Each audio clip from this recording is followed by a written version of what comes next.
partners have been plagued with funding challenges. How will you be able to help maintain home-delivered meal and congregate meal programs? We're going to switch it up a little bit. We're going to start with Mr. Knight.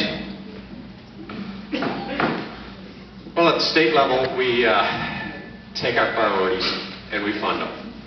That is the best way to go about this. When you run out of money, you've run out. Or raise taxes. Or raise taxes. What we have done over the last couple of years is we have taken money away from a lot of programs that shouldn't have been taken away from. Now, we have to look at our citizenry and see who needs this money. If the government's going to help, then who do we need to help?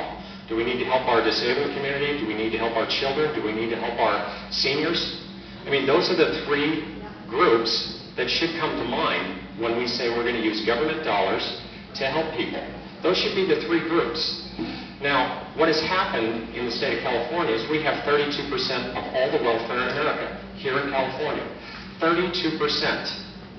Now, if we are going to keep subsidizing something that is going to take away from monies that we could be helping those three groups, then we're going to be stuck. We're going to be in a difficult situation, and that's what we are today.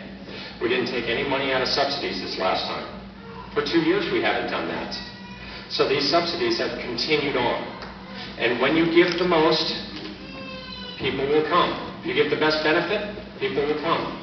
That's why those 32% of all the welfare in America are here. Now, what we should do is look at these three groups and say, look, this is a priority. These senior centers, this money can filter down to senior centers. Absolutely. There's nothing that says that that can't happen. There's nothing that says that that money can't help disabled in our communities. But if we're going to put that as a priority, then let's do that. And let's stop some of the subsidies that we give out in California. Thank you, Mr. Knight. Mr. Headington.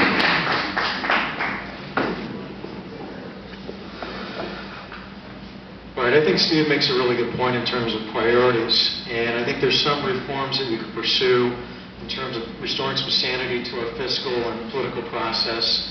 I'd look at a rainy day fund, I'd look at tier budgeting, performance-based budgeting, as well as some other things like pay-go and what's going on with Prop 31. So I think there's some reforms that we can go after to kind of get this budget in whack that has been out of whack for so long.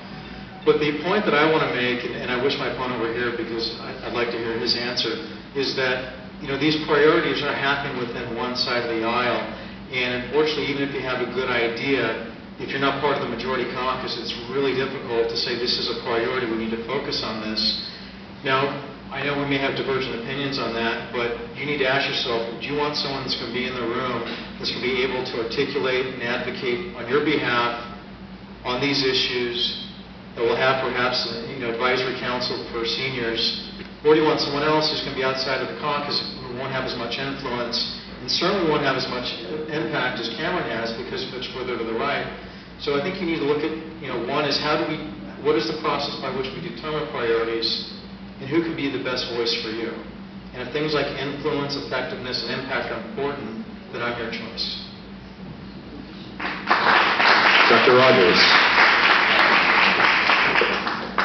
Yeah, we can't let seniors starve. That's the first thing. We have to make that an absolute priority for us.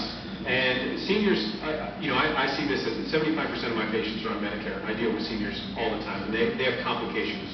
These are seniors that are very sick. I deal with complications of diabetes. And a lot of them have to choose between paying for their medications or paying for their meals. And these programs, these Meals on Wheels programs and other meals programs are very important. They do receive federal funding, and I make a commitment to make sure that it's adequately funded. And my grandmother received Meals on Wheels until she was 96 years old. She was independent, lived in her apartment until she was 96 years old.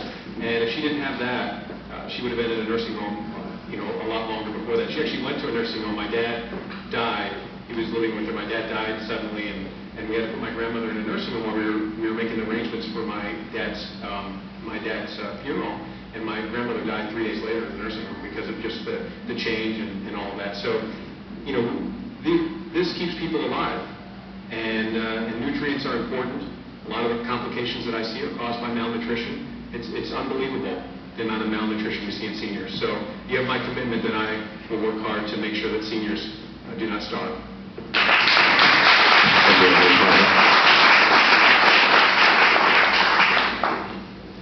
In my travel to the different senior citizen facilities, it's appalling for me to hear that there are cuts happening.